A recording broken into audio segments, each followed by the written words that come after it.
John chapter 18, New American Standard Version. When Jesus had spoken these words, he went away with his disciples across the ravine of the Kidron, where there was a garden which he entered with his disciples. Now Judas, who was betraying him, also knew the place because Jesus had often met there with his disciples. So Judas, having obtained the Roman cohort and officers from the chief priests and the Pharisees, came there with lanterns, torches, and weapons. Jesus, therefore, knowing all the things that were coming upon him, came out into the open and said to them, "Whom are you seeking?" They answered him, "Jesus the Nazarene." He said to them, "I am he." And Judas also, who was betraying him, was standing with them. Now then, when he said to them, "I am he," they drew back and fell to the ground. He then asked them again, "Whom are you seeking?" And they said, "Jesus the Nazarene." Jesus answered, "I told you that I am he. So if you are seeking me, let these men go on their way."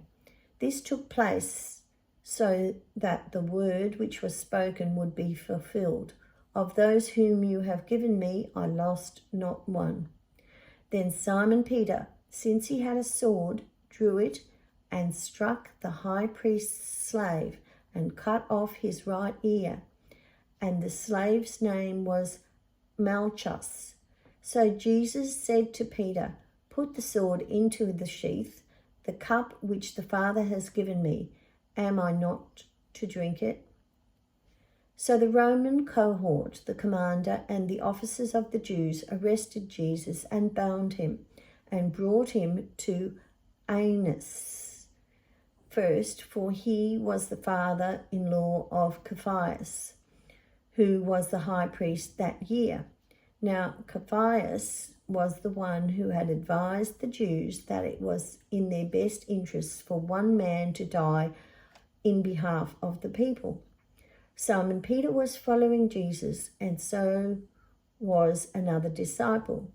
Now that disciple was known to the high priest, and he entered with Jesus into the courtyard of the high priest. But Peter was standing at the door outside. So the other disciple, who was known to the high priest, went out and spoke to the doorkeeper and brought Peter in. Then the slave woman, who was the doorkeeper, said to Peter, "You are not also one of this man's disciples, are you?" He said, "I am not." Now the slaves and the officers were standing there, having made a charcoal fire, for it was cold, and they were warming themselves. And Peter was also with them, standing and warming himself. The high priest then questioned Jesus about his disciples and about his teachings. Jesus answered him, "I've spoken openly to the world. I always taught in synagogues and in the temple area where all the Jews congregate, and I said nothing in secret. Why are you asking me? Ask those who have heard what I spoke to them. Look, these people know what I said." But when he said this, one of the officers who was standing nearby struck Jesus, saying, "Is that the way you answer the high priest?" Jesus answered him, "If I have spoken wrongly, testify of the wrong. But if rightly, why do you strike me?" So Annas sent him bound to Caiaphas, the high priest. Now Simon Peter was still standing and warming himself. So they said to him, "You are not one of his disciples as well, are you?" He denied it and said, "I am not." One of the slaves of the high priest, who was related to the one whose ear Peter cut off, said, "Did I not see you in the garden with him?" Peter then denied it again, and immediately a rooster crowed. Then they brought Jesus from Caiaphas into the praetorium, and it was early, and they themselves did not enter the praetorium, so that they would not be defiled, but might eat the Passover.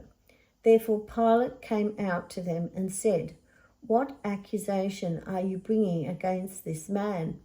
They answered and said to him, "If this man were not a criminal, we would not have handed him over to you." So Pilate said to them, "Take him yourselves and judge him according to your law." The Jews said to him, "We are not permitted to put anyone to death." This happened so that the word of Jesus, which he said, indicated what kind of death he was going to die, would be fulfilled. Therefore Pilate entered the praetorium again and summoned Jesus and said to him, "You are the King of the Jews?" Jesus answered, "Are you saying this on your own, or did others tell you about me?" Pilate answered, "I am not a Jew, am I? Your own nation and the chief priests handed you over to me. What have you done?" Jesus answered, "My kingdom is not of this world. If my kingdom were of this world, my servants would be fighting so that I would not be handed over to the Jews. But as it is, my kingdom is not of this realm." Therefore Pilate said to him, "So you are a king?" Jesus answered, "You say correctly that I am a king. For this purpose I have been born, and for this I have come into the world, to testify to the truth. Everyone who is of the truth listens to my voice." Pilate said to him, "What is truth?" And after saying this, he came out again to the Jews and said to them, I find no grounds at all for charges in his case. However, you have a custom that I release one prisoner for you at the Passover. Therefore, do you wish that I release for you the King of the Jews?" So they shouted again, saying, "Not this man, but Barabbas." Now Barabbas was a rebel.